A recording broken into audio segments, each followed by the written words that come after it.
You are listening to the Mary Jane Society podcast, where you will meet entrepreneurs, cultivators, scientists, doctors, and inventors in the cannabis industry. I'm your host, Pam Schmiel, marketer and publicist in the cannabis industry. Today, our guest is Tom Cortez, CEO of Emergent Beverages, a seed-to-shelf company specializing in hemp-infused beverages. With a team of veterans from the alcohol industry, Emergent develops its own brands like Calexio, while also helping other companies with brand development, manufacturing, and distribution. We'll be talking about the growing hemp beverage market and what it takes to succeed in this space. Let's welcome Tom Cortez. If we can just get an overview of Emergent Beverages, just the scope of your company and what you do.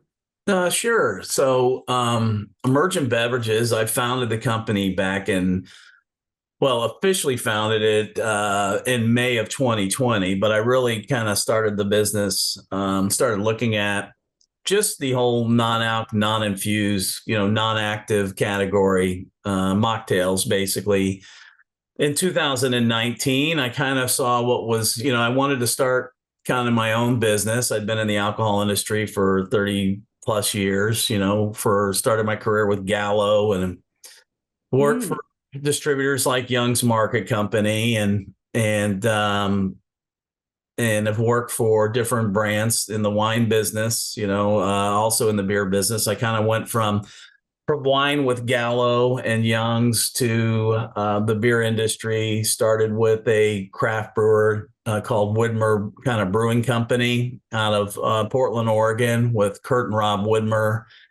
I was the regional chain account manager. So I was really kind of running, 7-8 states for chains in the Northwest. And I was there only about a year, and then I got acquired by, just to give you a little background on me, I got approached by Heineken USA and became a part of their West Coast executive team. There were 5 of us that ran the West Coast for Heineken USA.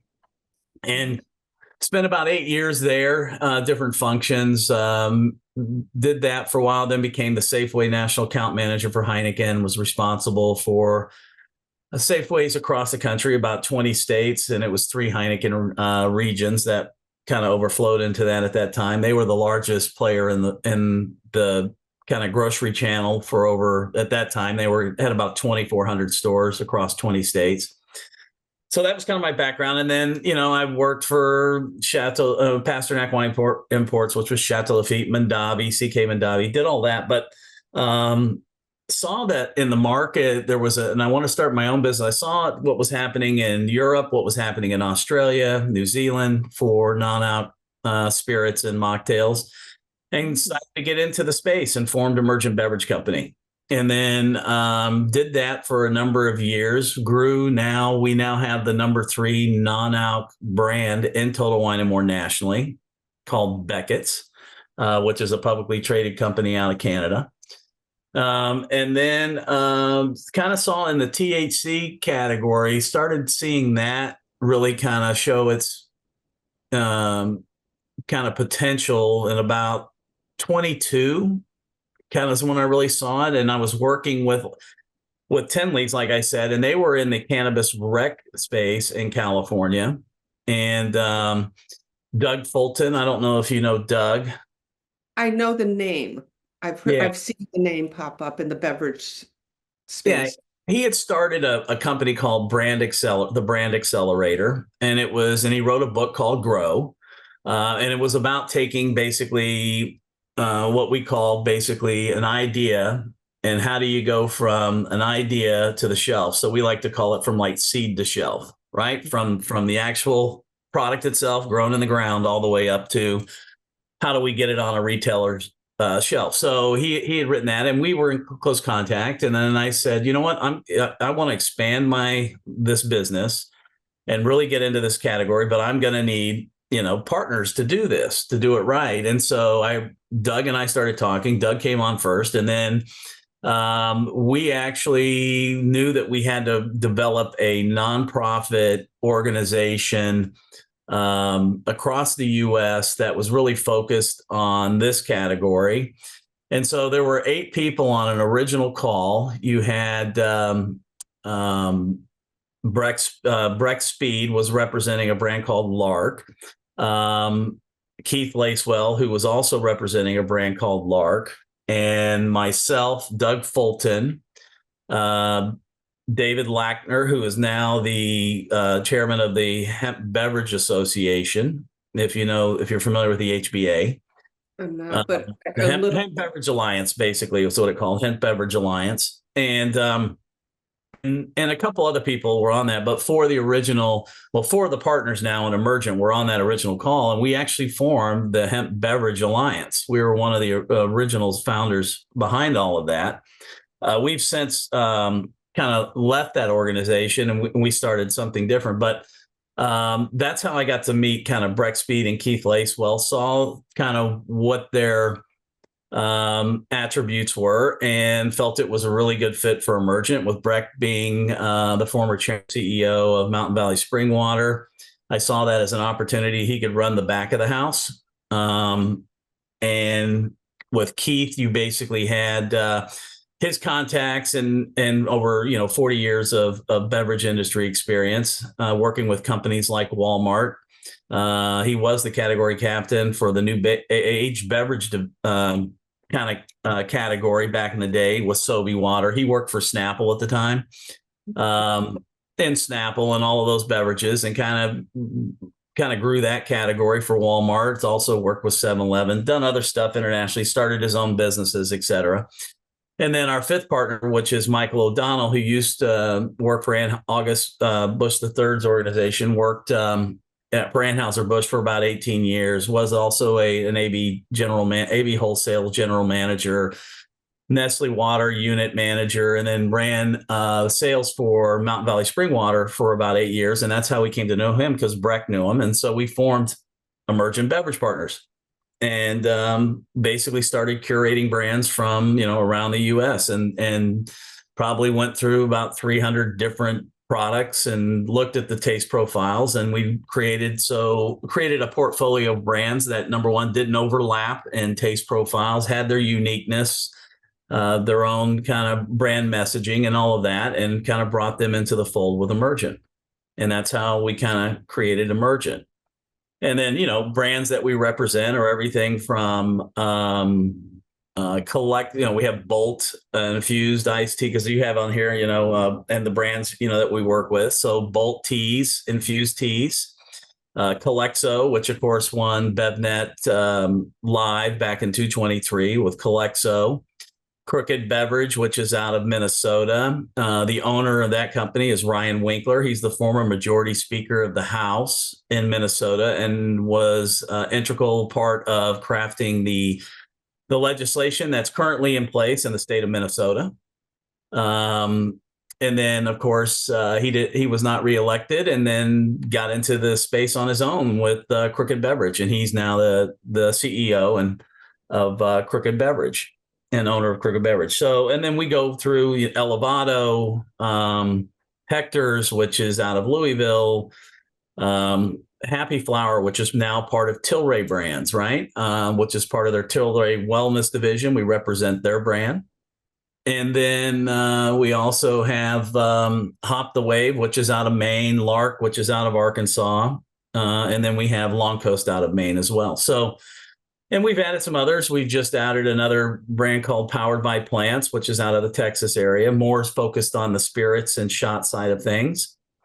And then we've got a lot of other things that are coming down the pipeline as well. So those are kind of our brands and how Emergent was developed. And that's kind of how we got the company.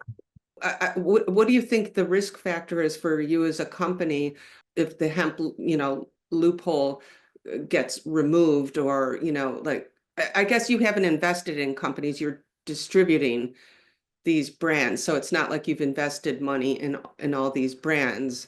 How do you view? We are investing at growing the brands, all of that. But we do have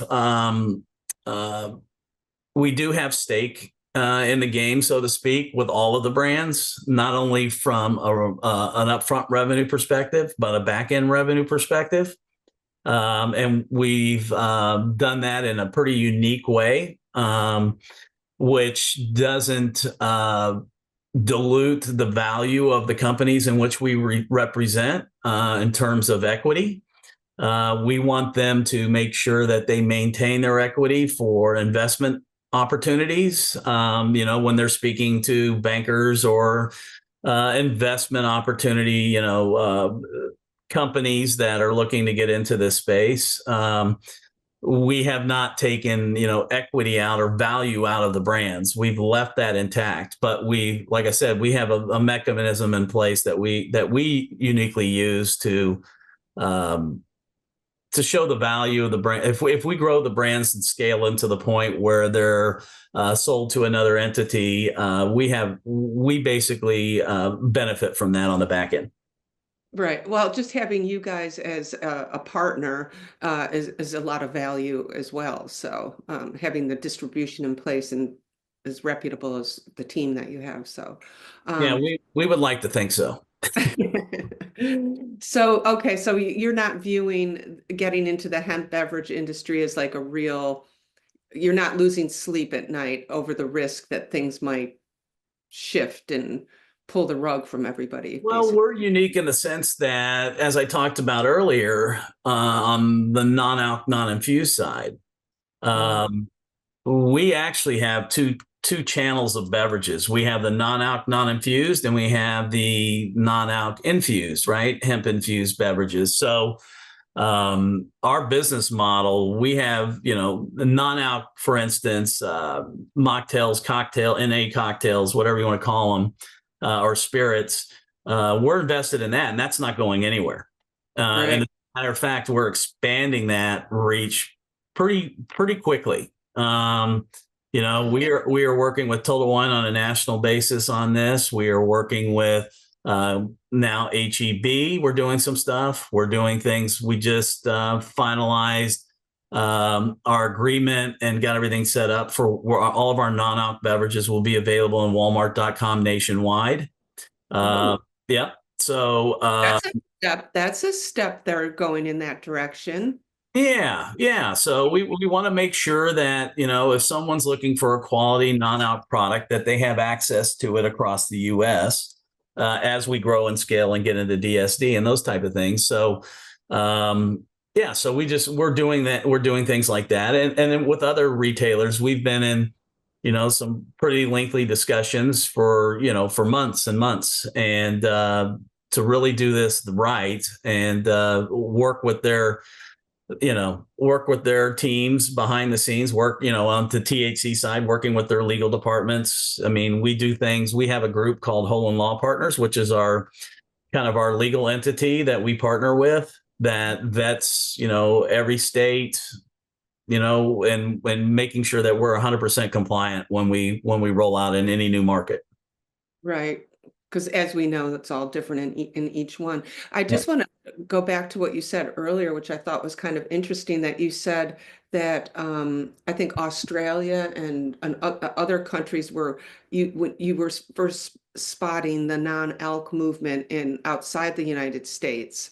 Does that mean that, do you think it'll be an easy transition for these THC infused drinks to enter the global market eventually? Like, is that an indication, or do you not even see any parallels there? No, there are. I mean, there are some countries right now where those conversations and a lot of that is happening. One of our partners, which I mentioned earlier, Keith Lacewell, he has worked with Walmart and 7-Eleven globally across Asia, South America, Europe, so we have a lot of contacts, and myself working in the international wine business with Pasternak Wine Imports and working with Chateau Lafite and their portfolio and Pasternak's portfolio, worldwide. We have a lot of connections there. So I think eventually this could happen. It just all depends. Just like we're dealing with every state here and their own, regulatory landscapes. We're doing the same thing. We're seeing that in Europe as well.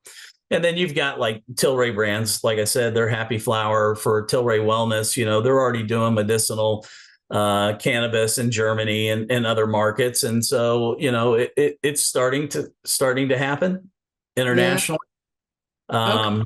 And there could be, now, are we getting into that space and looking internationally at this point? No. Have we had conversations with others about this? Yes. But that's not our primary focus right now. We've got enough on our plate here in the US and really, vetting states and rollouts and distribution. I mean, we're only at the tip of the iceberg here within the US. Yeah, right. I'm sure. I'm just curious because I'm always looking at the international market as well, where they're at. The last question on the international market, I don't want to get over there, but do they have the same loophole with hemp that we do, like how everybody's getting away with doing the beverages there? Is that something that they would think about, or can they do? Like, well,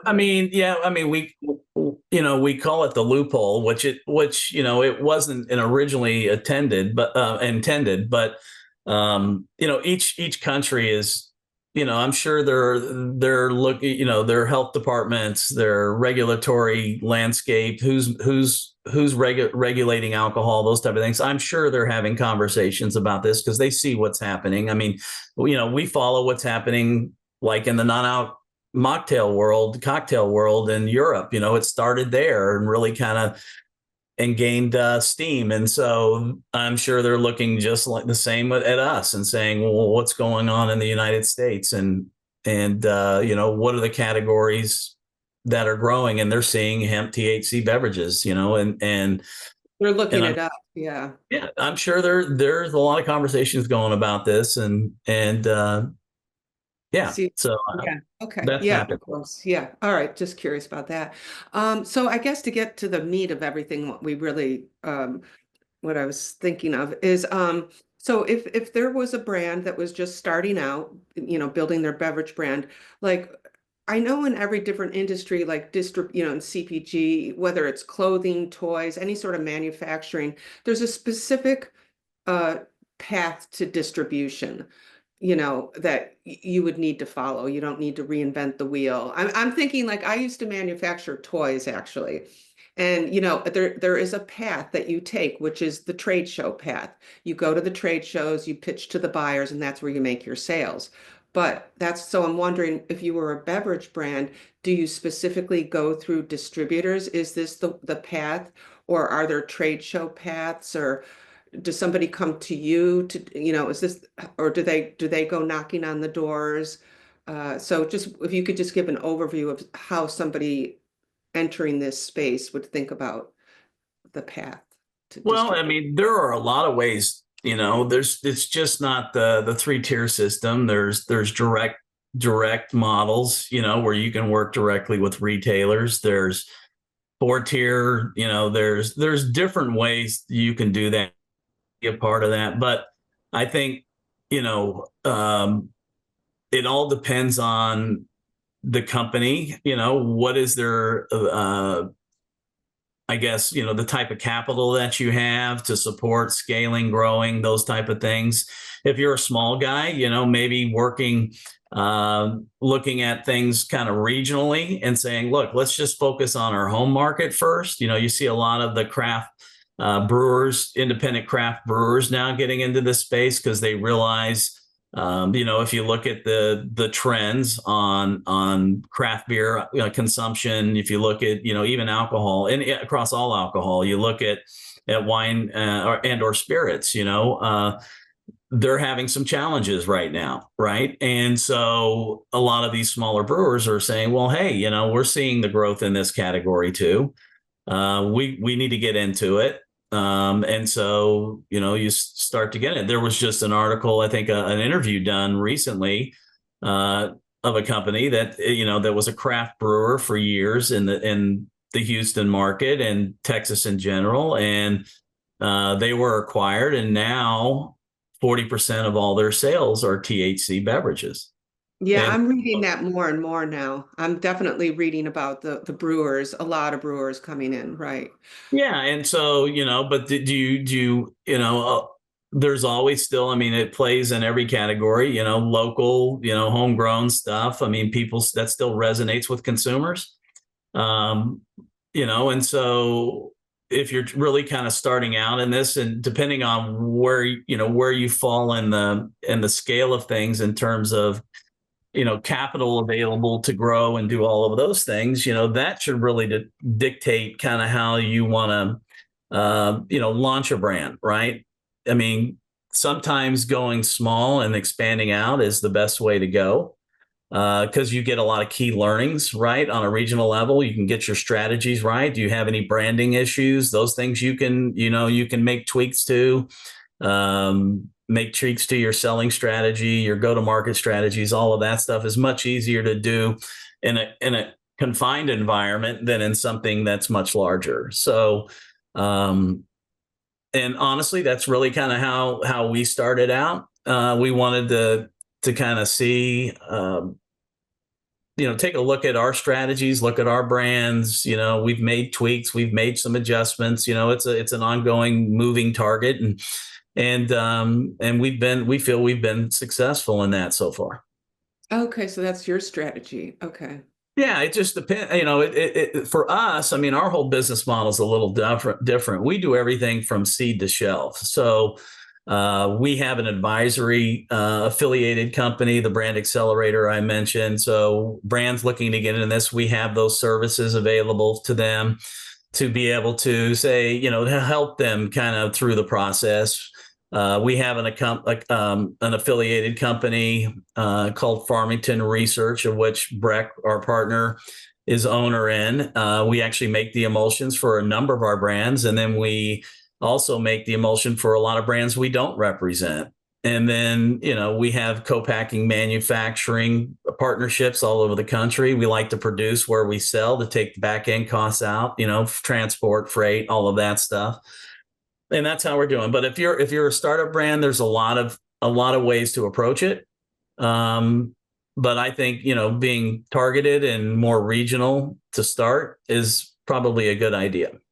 Yeah, I agree. You need to make sure that your products are compliant, that you're doing all of the following the guidelines and regulations within the, either the federal regulations through the Farm Bill and or state regulatory, the state regulatory landscape, right? What they require, because every state's different, right? Louisiana is different than Texas. Texas is different than Kentucky, that type of stuff. So it all depends on that. So the first thing we do is we provide our view of a particular state and or market we also have like I said, I mentioned earlier, we have a legal partnership with Whole and Law Partners. So they go in and they have conversations with the alcoholic beverage control directors, with the agriculture departments, the health and human services, whatever the entity is, the entities that are running that state regulatory, like beverage landscape, right, for alcohol or whatever, or even,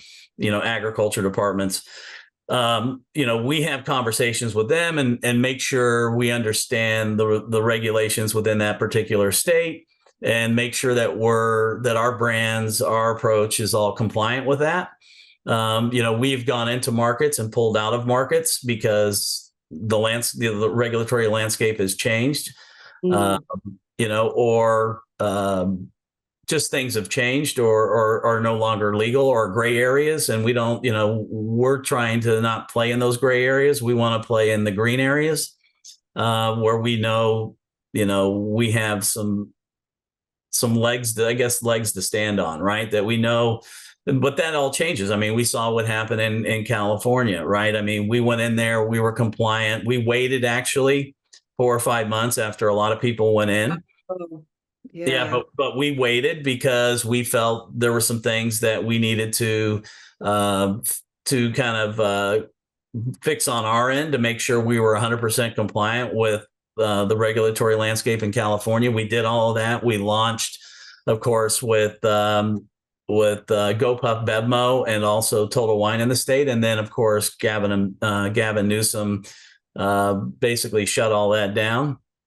And so we were, stopped selling. We were compliant in the fact that we helped our retail partners pull all the products off the shelves, all of that stuff. I can say that didn't happen with every brand in the state that was selling there, but with Emergent's portfolio, we did the right thing and did all of that to protect our retail partners. And so, and that was not that was a costly endeavor, but that's the way we like to do business. So, and they appreciate it. Our retail partners recognize that. We've had conversations with them. I mean, we've actually even picked up competitive products off the shelves that weren't even in our portfolio. Mm. Yeah.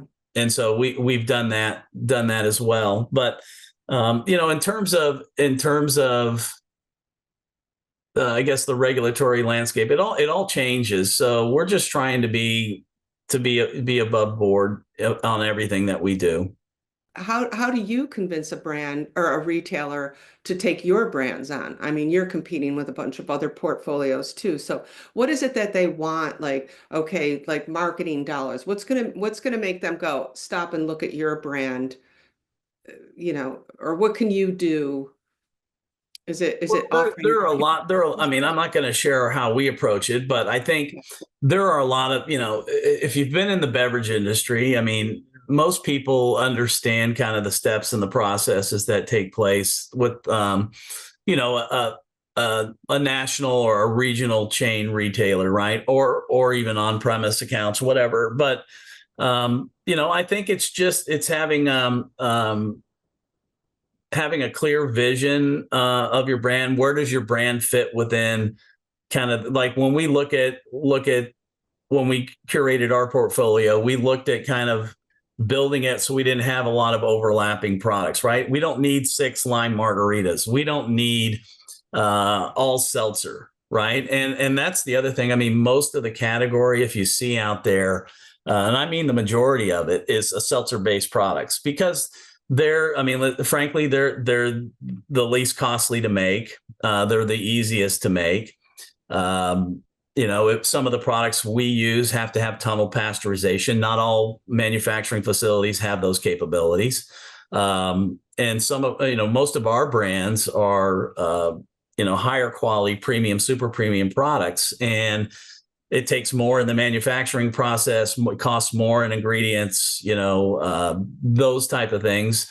But we feel long term, it's like the craft beer industry. You just don't have a lager, right? All your craft beers are lagers. You have IPAs, you have pale ales, you have pilsners, you have stouts, porters, whatever.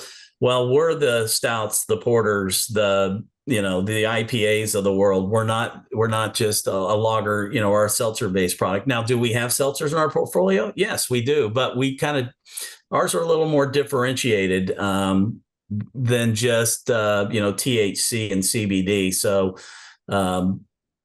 So we look at it that way as terms of the value proposition for those brands, right? How do they stand out? How are they? What's the functionality of them for consumers? They're different than just traditional seltzers. And maybe when you're developing your brand, you're at the beginning of it, looking at what's on the mass market shelves and try to see what's not there. I guess that's another, try to develop something that they don't have yet that might get you in the door to a mass retailer. I'm not talking about just the mom and pop store. I'm talking about the approach to get into mass retail, and the forward, like the Walmarts of the world, like you're talking about. But I also want to say, I was at the BevNet show in New York last summer. And that was the one thing that I really noticed was all the THC brands were the seltzer based pretty much. But like you said, I figured it was just getting into the market easy, cheap, and but that's also a really good question is how close do you think the market is to catching up to what's really happening in the dispensary world, meaning, the connoisseurs, the consumers are a lot more educated there about, the different nuances of making cannabis beverage that could really enhance their experience, like all the cannabinoids, there's that we're talking about in edibles, that are those minor cannabinoids that are, and also in the dispensary world, I can see consumers are catching up very quickly and requesting like rosin made products. That's a higher quality product. That's I see the beverage brands in dispensaries coming out with those now because that's what the dispensary consumer is demanding. Yeah, I mean, we dispensaries play a vital role in the industry for sure. I mean, you have a lot of medicinal needs for consumers out there. That tend, either higher dose products or that have the multiple cannabinoids and other things that are in there that are more health driven and that type of stuff. The space we're dealing in is traditional channels of trade for beverage.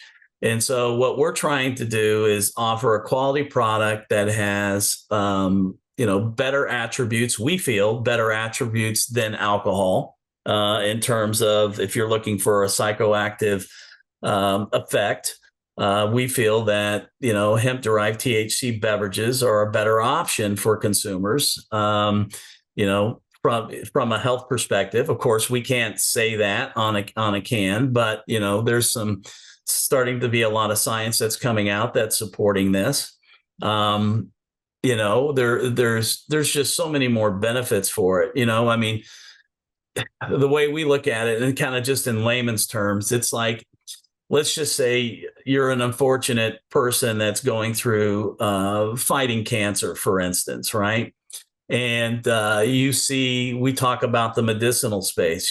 Doctors are recommending THC products for health reasons, right? When someone is struggling, going through chemotherapy or radiation, those type of things, they're recommending, in a lot of cases, THC products to help them, whether it's appetite or anxiety or any of those things. You don't see them saying, well, go out and buy a 750 ml of vodka, Right. And, I mean, it's not, you know what I'm saying? There's a difference there. And we didn't create a need, we're filling a need. And consumers, as they experience this for the first time or get into this for the first time, they start to realize, hey, that was pretty good. I like that effect. And I really liked the way I felt the next day. And I felt like I was in control. And so, that's an important aspect for bringing consumers into the category, I think. Mm-hmm. And that's why we deal with more kind of what we like to say low dose or micro dose products.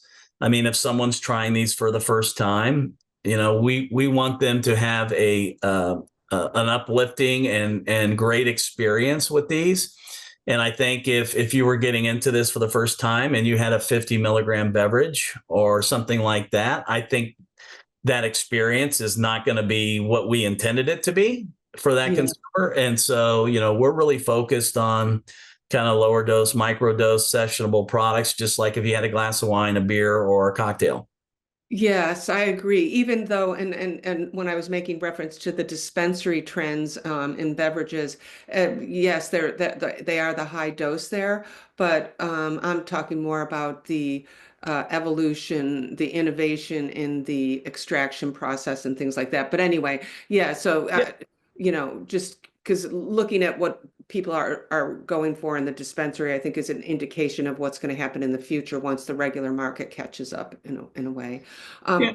Well, I mean, hemp and cannabis, I mean, I compare it to alcohol. So wine is made from grapes, right? Beer is made from malt, barley, those type of things. And you got spirits are made from grains as well. And so it's just alcohol being produced in different formats, right? Well, THC is THC. It's the same thing. You have cannabis plant, you have a hemp plant. It's still THC.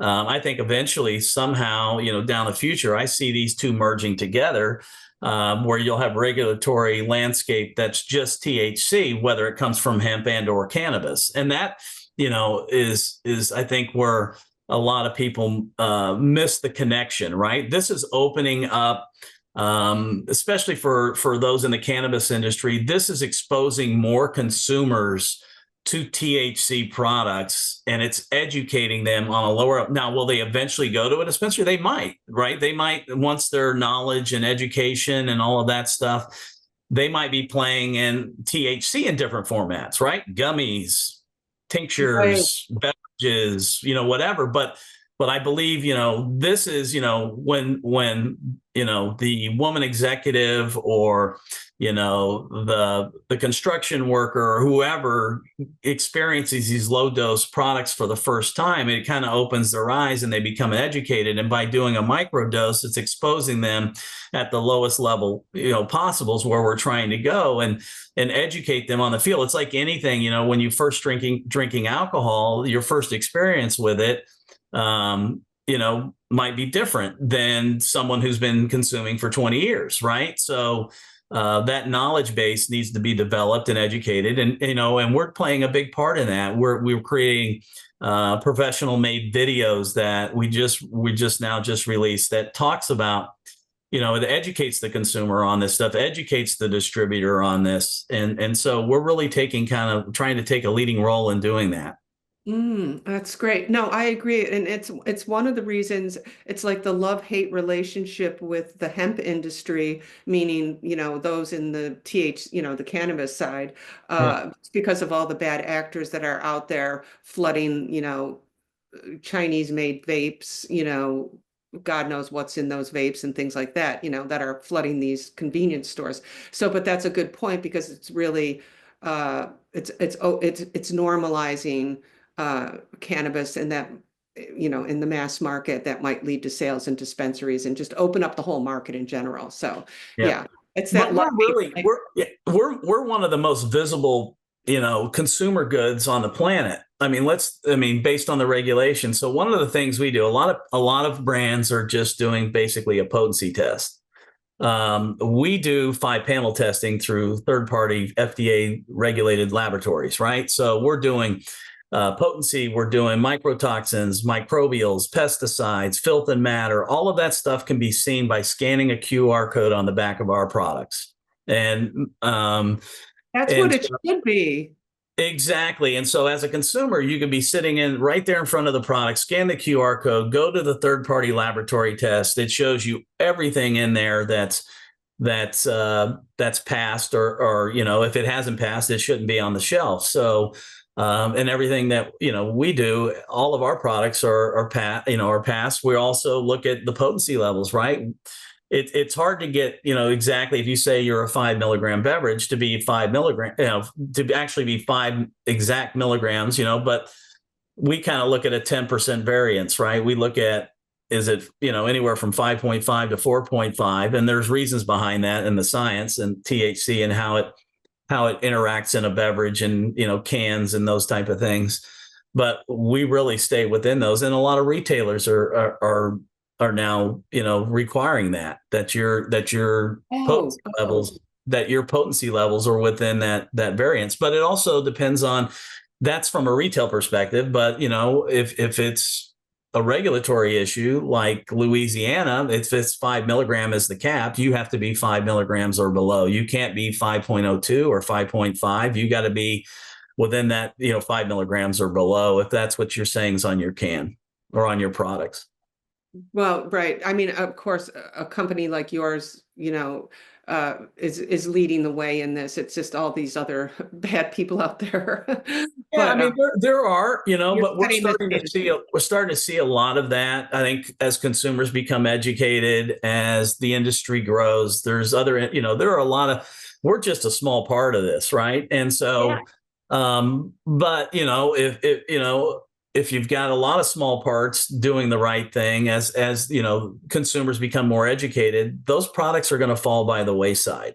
Right. Uh, And if retailers need to stand up and do the same thing. I'm so glad to hear that they're, certainly a big mass retailer, you would think, would require that they see the testing, but you never, these No, smaller.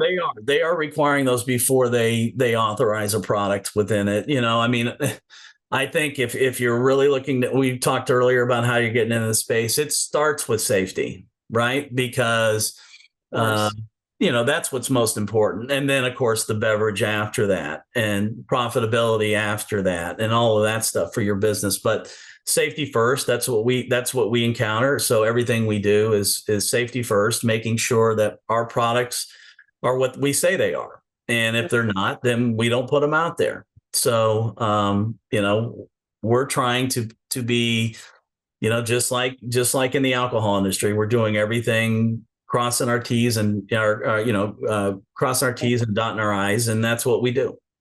Right, right. Okay. So winding down, I definitely have to ask you about the manufacturing aspect. I just want to Mhm. run through that quickly as our final section. But would you also be able to just say, like, out of all the brands that you represent, the different types, like the tea and all the way to the seltzers, do you see the consumers gravitating to any specific type or is it just kind of all this, kind of the same across the board? As No, I mean, consumers, have different taste preferences. Some might like carbonated, some might not. yeah, Some might like naturally caffeinated products, like our tea products. They're brewed and steeped just like regular tea. They're not, not everyone out there is doing that. They call themselves, some teas, but they're not true traditional brewed teas. Ours are. mm, Um, and so there is really no. I mean, yeah, yeah. seltzers tend to be the kind of seltzers you're finding a lot of people getting in those beginning because they cost a little bit less. Mhm. They cost less to manufacture and make. And so, if someone's looking at the shelf and they're price driven, they might try those first.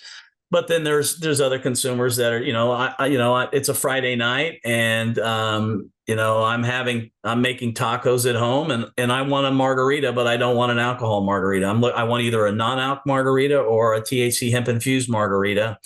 And, so it's all based on that consumer need at that point in time of that consumption occasion, right? What are they looking for in a beverage? It's like, um, if I'm having dinner, I'm having tacos, I might have a margarita. If I'm sitting by the pool, I might want like a Bolt tea or a Hop the Wave tea product that's more refreshing and provides what I'm looking for in a beverage first, and the THC is second, right? So that's how we approach it. But right now, I mean, there's so many consumers that are getting into this space, and there's thousands now of different products out there. So they're kind of jumping around and figuring it out on their own. And, what do I like? Well, I know I like tea, I like regular tea. Maybe I'll try regular tea. Oh, I like when I go out and I'm having alcohol. I like a tequila based product. I like a margarita, or I like a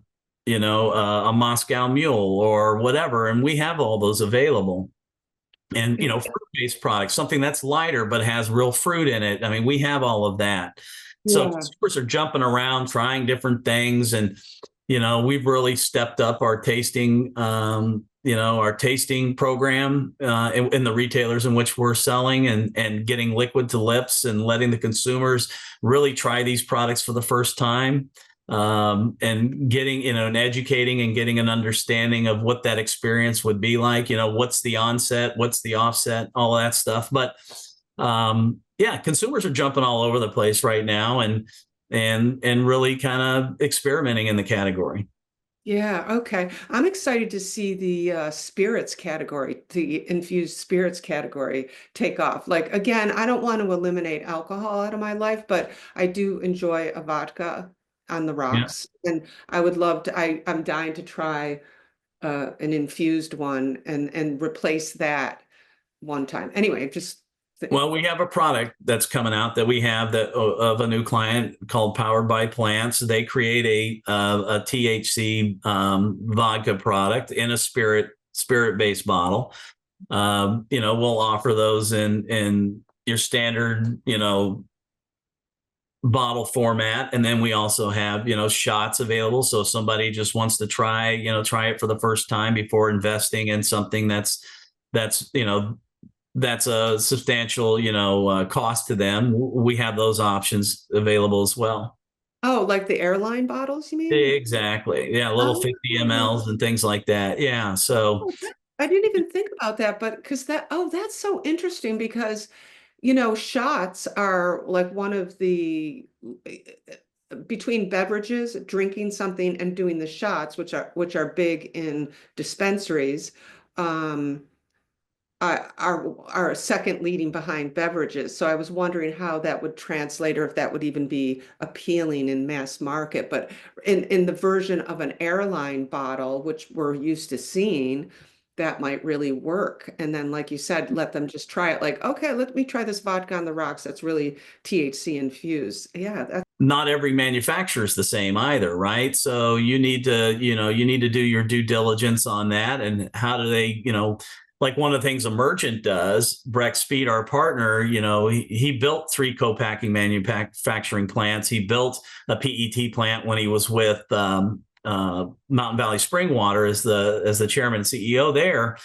And so he understands manufacturing. So before we go and do any business with a manufacturer, Breck literally flies in, walks the facility, talks with the personnel, the ownership, gets an understanding of their operation, their sanitary, requirements, all of those things, what their capabilities are, what their shortcomings might be. All of those things. We do all of that before we even do business with any of our co-packing manufacturers.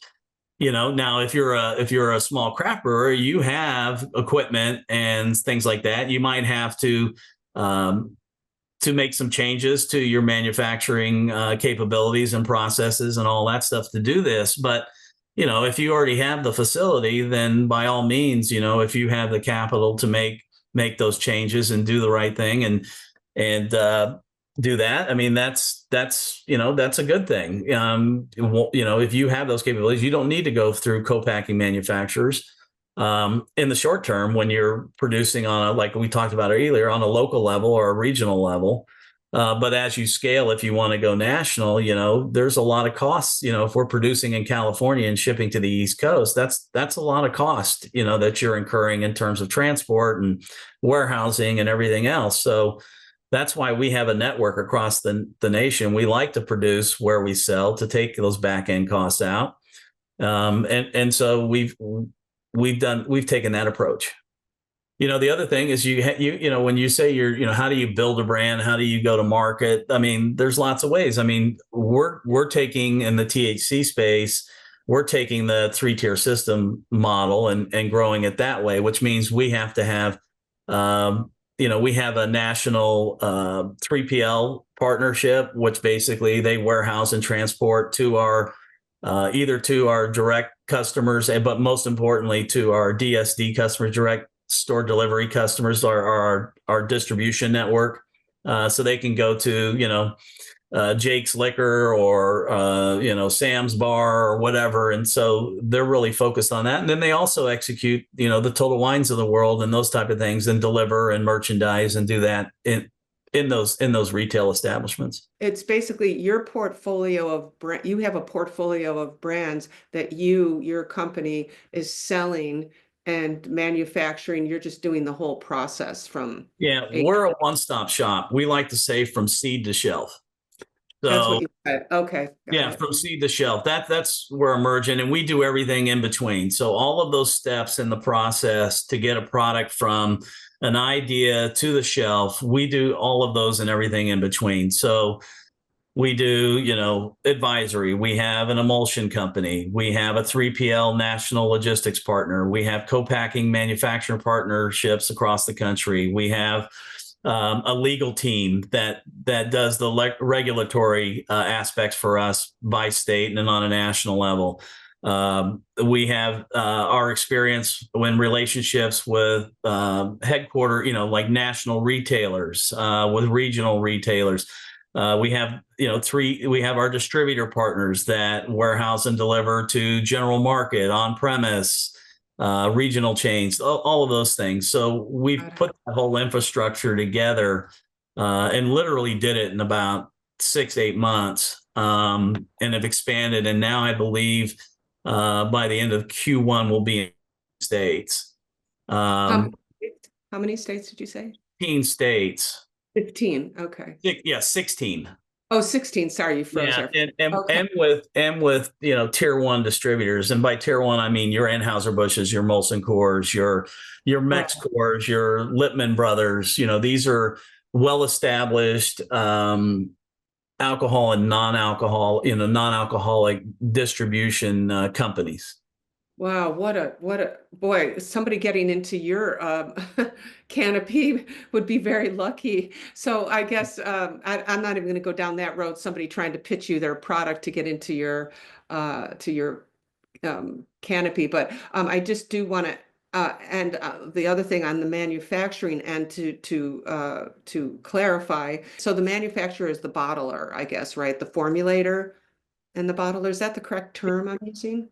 Yeah, so we do the emulsion. We're not the only one. You have Vertosa, you have Source. There's a lot of Yeah, there's yeah. other companies that are doing the emulsion aspect of it. It's another aspect. We represent 11 brands, but we basically do either emulsion or manufacturing for 32 other brands that we don't represent. It's just it's one of the services that we offer. We have what we call a list of services. You don't have to do all of the services. You can pick and choose what kind of fits with your strategy as a brand. Like you might say, look, we have the manufacturing done because we have a facility. We're a craft brewer. What we don't have is we don't have the emulsion, right? Or we don't understand DSD distribution, or we don't have the relationships, with some of the headquarter, these national, regional chains. We have a lot of different aspects. I mean, in terms of our distribution, representing distribution, we're pretty full up right now. We have, I think, a total of 85 different SKUs that within our portfolio.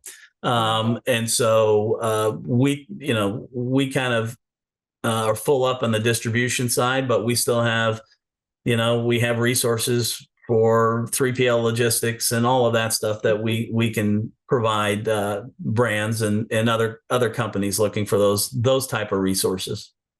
So basically, you've got to find the person who does the emulsion, then you have to find the manufacturer, and then, okay, I'm just trying to think of all the different You pieces. have to find the manufacturer that has the capabilities for your brand. Number one is, not every manufacturer is the same. I mean, some have, if you're doing, a coffee product, you need retort. If you're doing a tea product, right, you need to be able to have those, have like tunnel pasteurization. There's different aspects, and not everybody has tunnel pasteurization.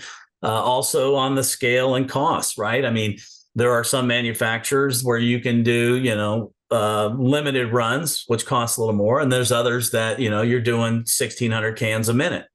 And and some are doing, 150 cans a minute. So it just depends on where you are in your life cycle as a brand or as a company, and where you go. And that's how you scale. And so we have all of those capabilities within our manufacturing network, where we can do anything, test samples up to 30 gallons, right? And we can do stuff which is a lot costlier than having to run a 3,000 gallon run.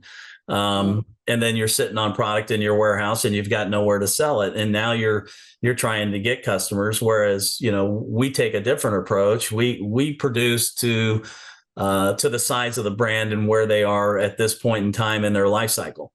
And so I think that's very important, because you don't want to be sitting on inventory and having your liquidity tied up in inventory sitting in a warehouse somewhere, and you're hoping to get a retailer to bring it on so you can start moving it. So there's different, like I said, different stages within the life cycle of a brand and where they are. All I have to say, the beverage industry is big business. This is thank you. I'm going to say we're ending here because we've taken up so much time of your time, and I really didn't mean to.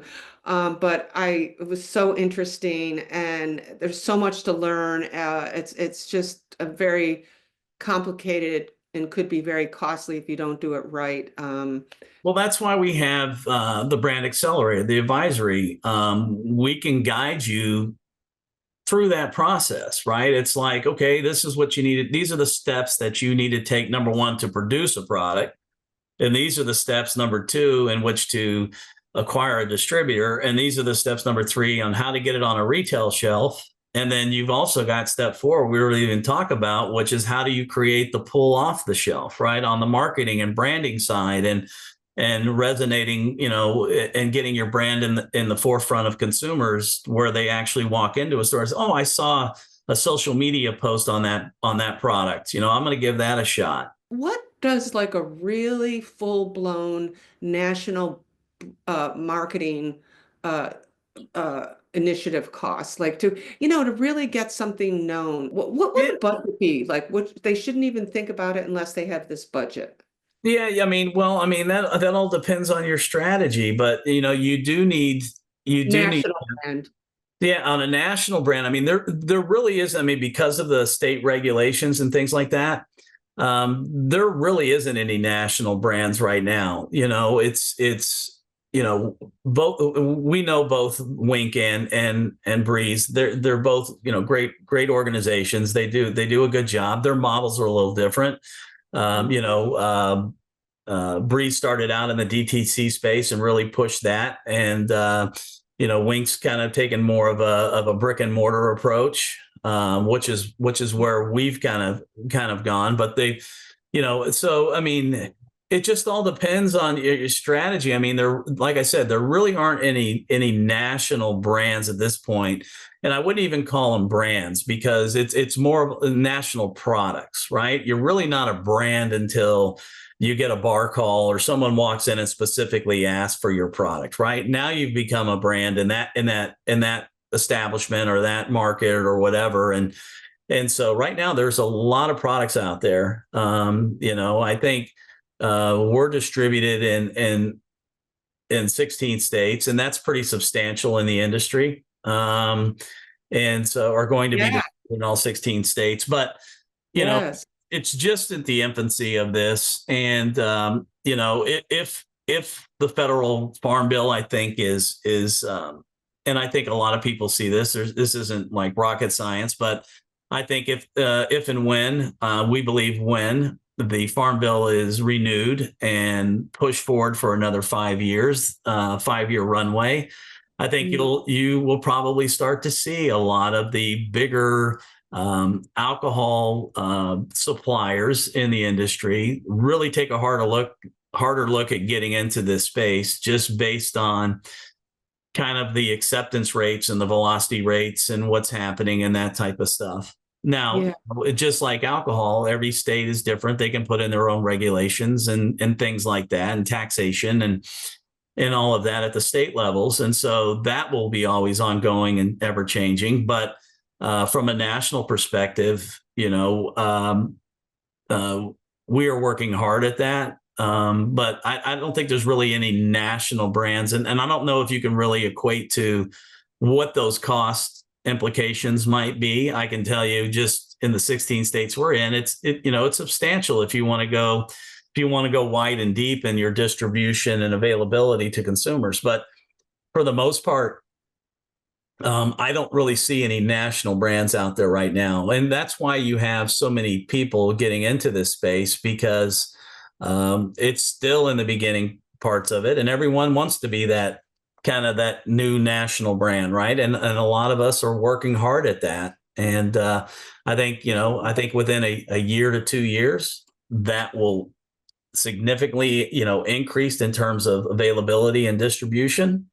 And we hope to have, be a bigger part of that, be a big part of that. All right. Well, thank you, Tom. Really super great to meet you. Well, I appreciate your time too, Pam, and the opportunity to speak a little bit about Emergent and the category overall. I think the takeaway message here is if you're a distributor and or a retailer and you're looking at getting into this industry, I think, number one, a lot of this, you have, some of the bigger players, especially, I mean, well, you have everyone, but really the bigger players in the distribution and the retail space, they're looking at this, through their legal departments, through their banking, through, their insurance and liability and all of that stuff, which they should do, right? They're vetting like they do everything. And, I really feel this is a generational opportunity. And they only come around. That's why you call it a generational opportunity, right? Once in a blue moon. And I think this is really kind of the next forefront of a new beverage, not even, I mean, just talking beverages, a new beverage category, adult beverage category that consumers will continue to incorporate into their consumption occasions, right? I mean, are they still going to drink alcohol? Of course, it's part of our society. It has been, for umpteen years, whatever. But I mean, it is a viable category. It's different than alcohol.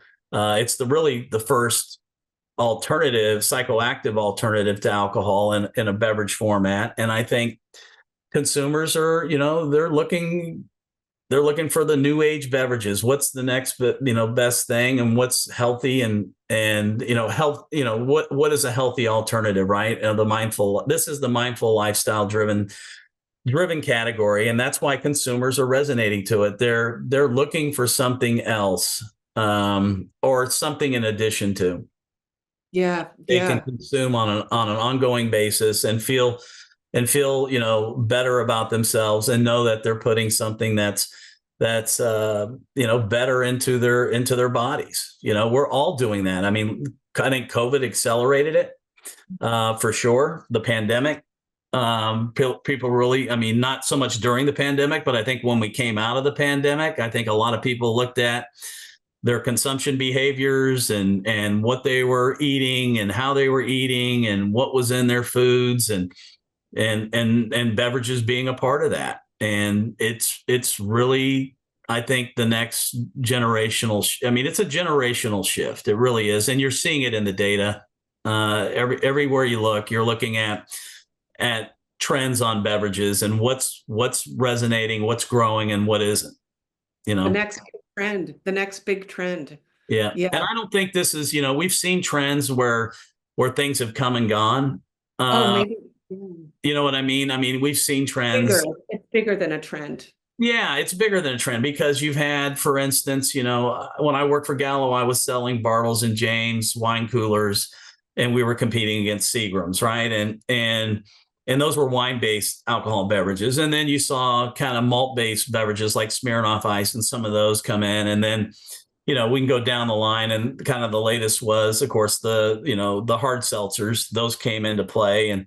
But that, to me, was just, one alcohol in a different format just for consumers, right? It was still all alcohol. It was just, whether it was wine-based, whether it was malt-based, whether it's spirit-based, it's still alcohol. This is like the first alternative to that, right? It's THC-based. And so it's just different. It's a different psychoactive effect than alcohol, but it still gives you that euphoric feel, that relaxation, that kind of time to recover, right? And just kind of blank out for a bit in our busy world of today. Thank you, Tom. Thank you so much. Really. No problem.